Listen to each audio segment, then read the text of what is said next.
Welcome everyone to our first episode of HigherHer with Talent Collective.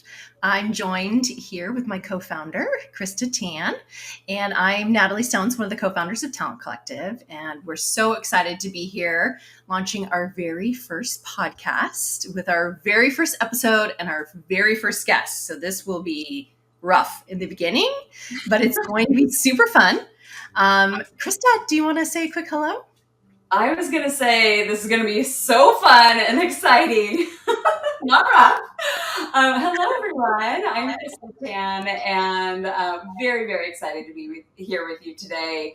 Welcome to our new podcast. Yes. See, here we go. No, so why did we start this podcast? We have been talking for a while about just how amazing our community is and how it's just really taken off, and how much we're bringing to women in talent. And along our journey, we've just met so many amazing and inspiring women along the way. And we get the opportunity, Krista and I, to meet many of them throughout the community, those that are our members, or they're our guest speakers, or they are our sponsors, or they're just really influential people in the space. And so we thought, well, we should be bringing those faces and those stories to the limelight, and we can't do enough of that within the membership community. And so we thought, why not start HigherHer and host conversations with other inspiring women in talent and be able to share those with you all. So we're very honored to have our first guest be one of our founding members, Larissa. She's joining us today. She is our founding member, helps us here in the Bay Area, and she is our brand ambassador. She leads the charge here in the San Francisco Bay Area community. And we'd love for you to introduce yourself to the rest of the world. Hi, Larissa Gerlach. Nice to meet everybody and super excited. I feel a major honor to be the first episode, first guest.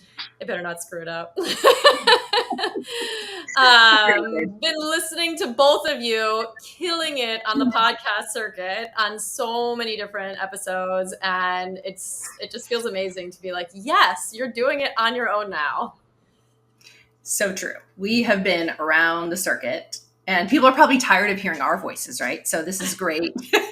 We get to be on a podcast, but with other people.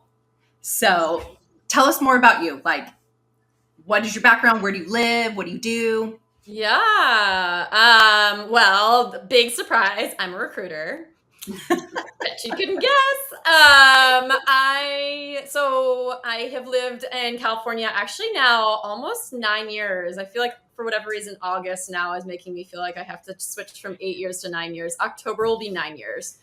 And originally from the New York area, I moved out here to be closer to my husband's family and friends and all the things, but let's be real, also the weather.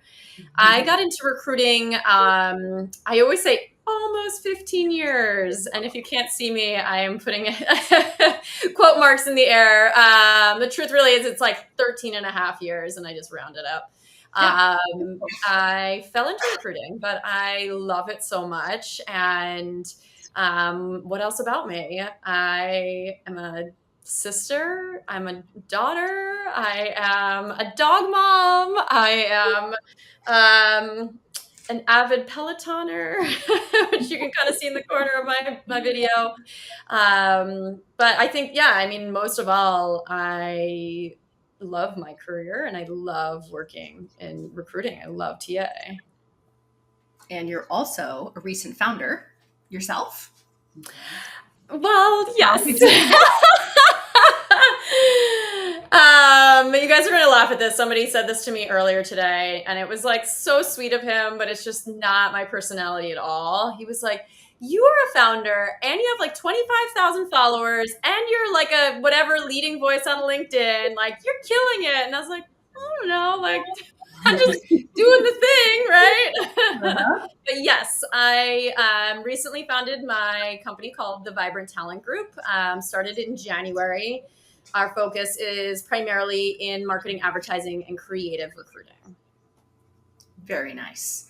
Founder journeys are not for the faint of heart. So we're so happy you're on this journey with us. And I don't know how you have time to actually like help us, lead a community here in the Bay Area while running a business. So we very much appreciate your time that you dedicate to us. So as part of our podcast format, we have some like really exciting questions that we want to ask our guests about really their journey in recruiting, really cool stories about inspiration that came across your desk. So we're going to be popcorning some questions to you. I hope you're ready for some rapid fire. Let's do it. So how did you get into TA? When did it all begin? Where did you start? I was thinking about this because, I think all three of us have talked a little bit about this, but I was like, well, I'll tell like the real full story. So my background is that I went to the Fashion Institute of Technology in New York City. I have a degree, really like a fashion business degree, excuse me. And so I started my career in what would be considered like account management on the wholesale side of things. I sold into the buyers of Bloomingdale's and Macy's, as well as smaller boutiques. I did a lot of travel, and what I loved about it is that I loved being in front of people, and I loved being around like the creative aspect of it. A lot of the companies I worked for, like the design team sat on the same floor as me. I got to see all of it on a day-to-day basis and be really close to it. Not to mention I got like awesome discounts and free clothes. So, but I graduated right before 2008. We all know what happened. I lost my job early 2009. I struggled to find my next job. I got a contract job. Then I landed into another role. And long story short, I kind of bounced around in a lot of roles in a very short period of time because of the economy. And I started to just be like, I don't know if I want to do this. Like, this feels not great. I think we can all maybe reflect on this in any of our careers, is that I started to look around and not really want anyone else's job. Like, I didn't want to get promoted. And I knew that was not a good sign. And for better or worse, my mom was like, what are you doing? But my boyfriend at the time, who's my husband now, got a job in Washington, D.C. And I just like jumped on board and was like, I'm going to move to D.C. And I quit my job and I found this job, which was like fashion adjacent, selling candles. Similar idea though, is selling to the buyers of like Target and Bed Bath & Beyond. And again, like a lot of travel. But instead of carrying around clothing samples, I was carrying around candles, which like, it's just like hilarious. But again, like it was actually really cool. Like I know the process of like how candles made, and no, it's not just like the wax, but like the scent and all that stuff. But what I knew moving to DC was that I wanted to get out of fashion. I wanted to get out of like this retail world. And so immediately, even though I had that like candle job, I started to just interview. And my interview, I look back and like every time I would interview, I'd just be like, I don't know, I really like working with people. Like I love the creative space.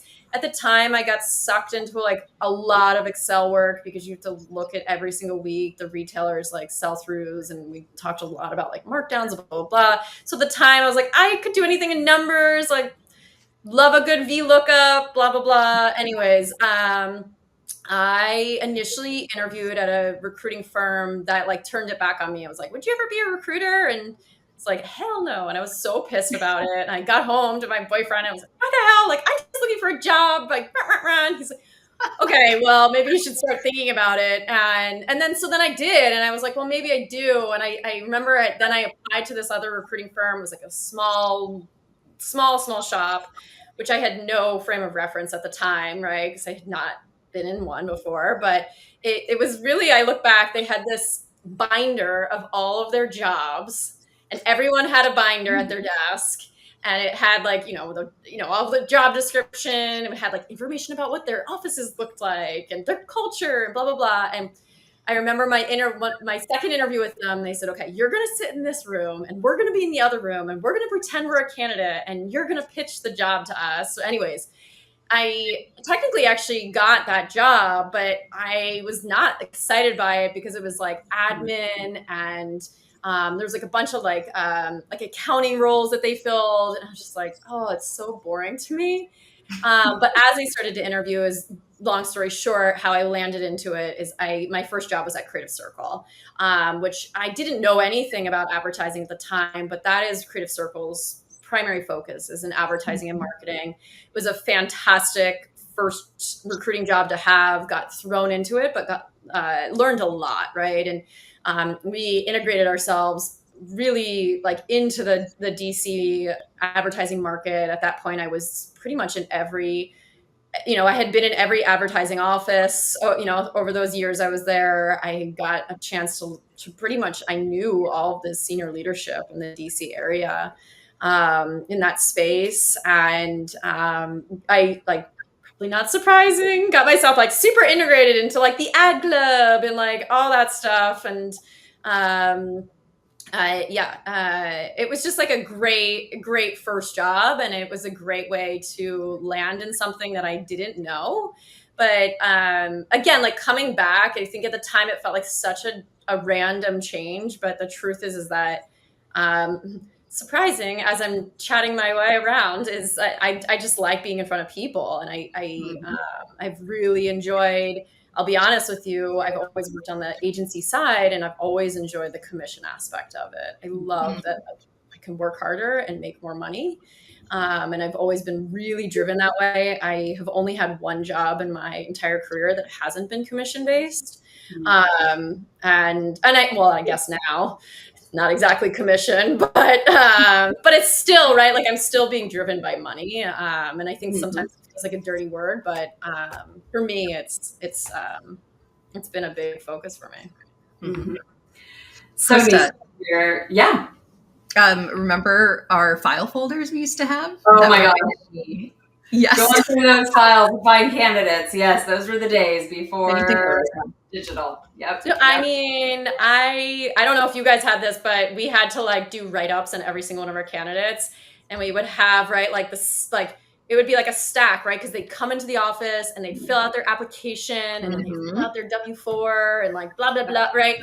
And then you would just have this like stack, like my handwritten notes from their interview, their notes, their resume, all that stuff. I mean, it was totally, you look back and you're like, this is terrible. Like we had their like social security number just sitting on our desk, like, right. I mean, it was just terrible. Like, no, that's never. it. And then like, we would file that away. It's not like, what did we do with those papers? We would like file them away, and we had like an entire wall of files.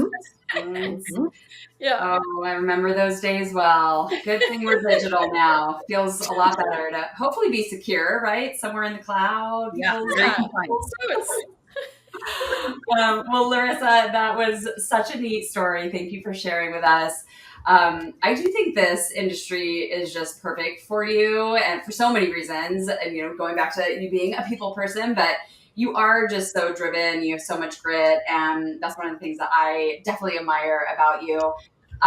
So tell us, our next question here, what is a story that you'd like to share with everyone about, one of those like key moments where you place someone that's just like the best, right? The best memory you have of placing someone at maybe a client of yours.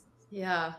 I actually wrote down something else. I was just preparing for this, and now I'm just going to change my answer. It's like something else just popped in my head. I'm sure we all have so many great stories. And when you've been recruiting this long, it's like, how could you just pick one story? And then also, I don't know how everyone else feels, but you also like your brain immediately goes to like the crazy, ridiculous things that have happened. Like you never think about like all of these positive things. Instead, you're just like, people are crazy. But I am actually going to go back to somebody that I have been working with literally since my like first year of Creative Circle. So my first year recruiting, I placed him in as a project manager. It was a contract role. It was like for 6 months at an ad agency. He was pretty early on in his career at that point. And I have stayed in touch with him. I mean, I'm not exaggerating. I talked to him last week. And what has just made me so happy about that placement is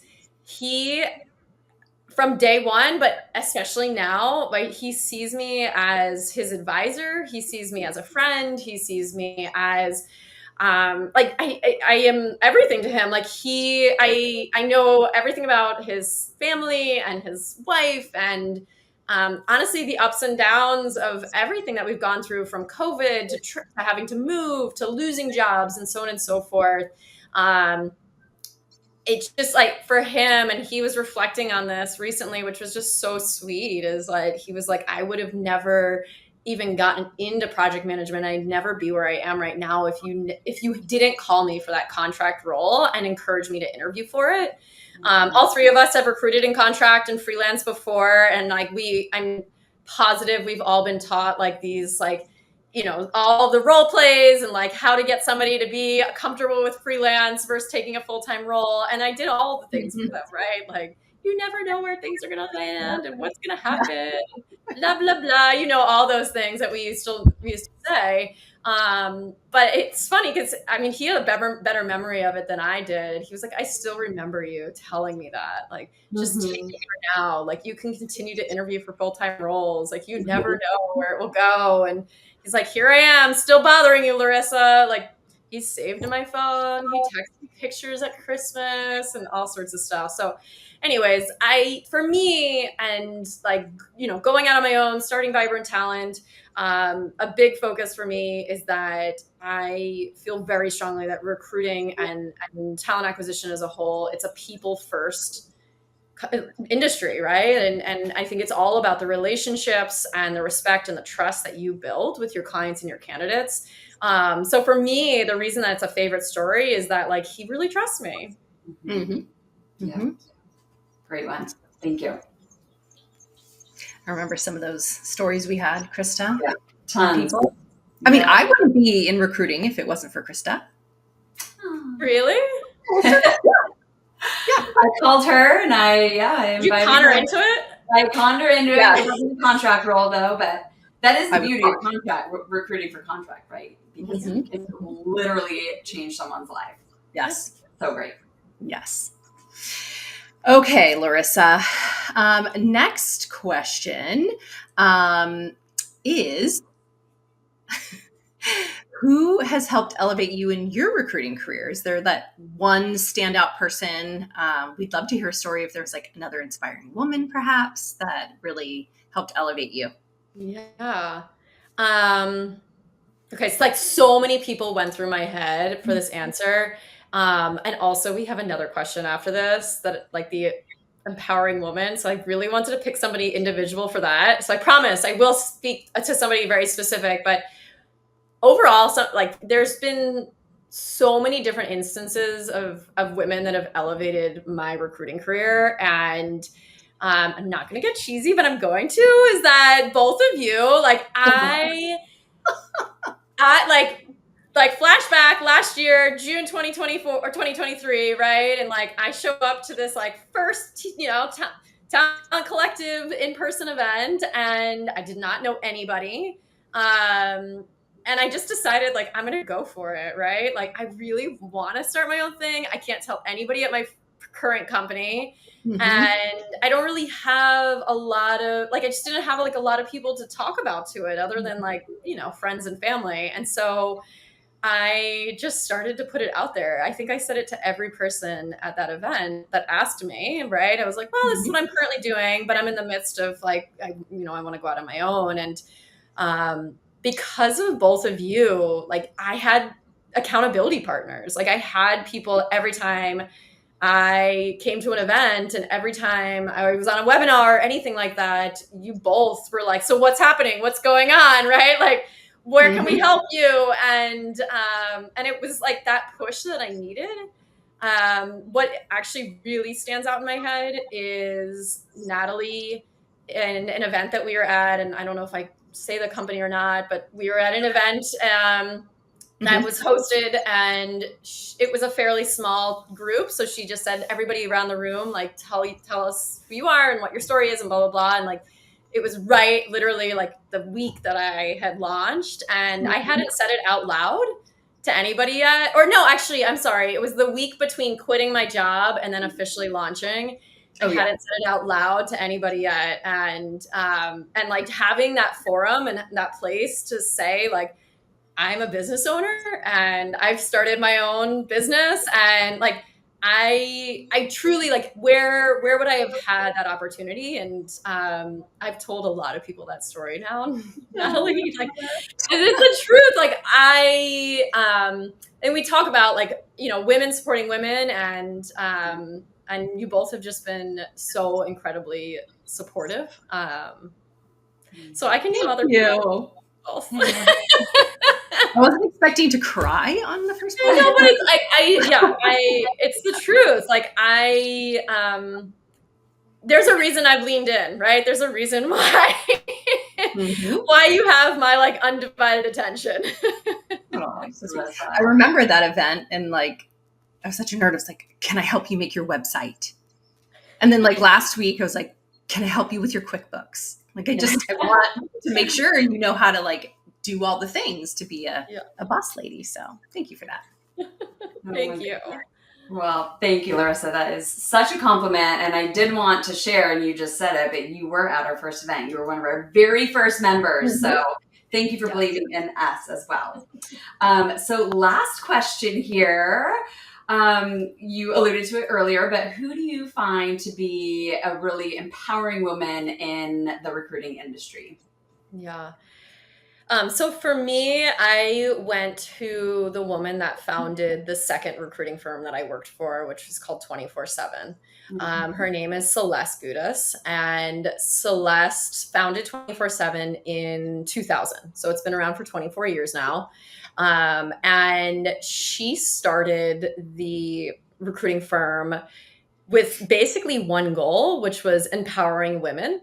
And she felt very strongly that women should, like, she's always been this way, and I loved her about it. Like, we don't need no man, right? Like, I don't need a man to support me. I can do everything on my own, right? And like, for her, she was like, I want to start a company that is going to be supportive of women and put women financially in a place that they can run their own lives, and they do not need to support, or they don't need to lean on anybody else. And so she's done that from day one. I would say, even if you looked into the company today, it's probably 80% women. And I was just always so impressed with her. She has 3 children. She had her kids basically the same year that she started 24/7. And so seeing, at the time when I was there, her kids were in high school.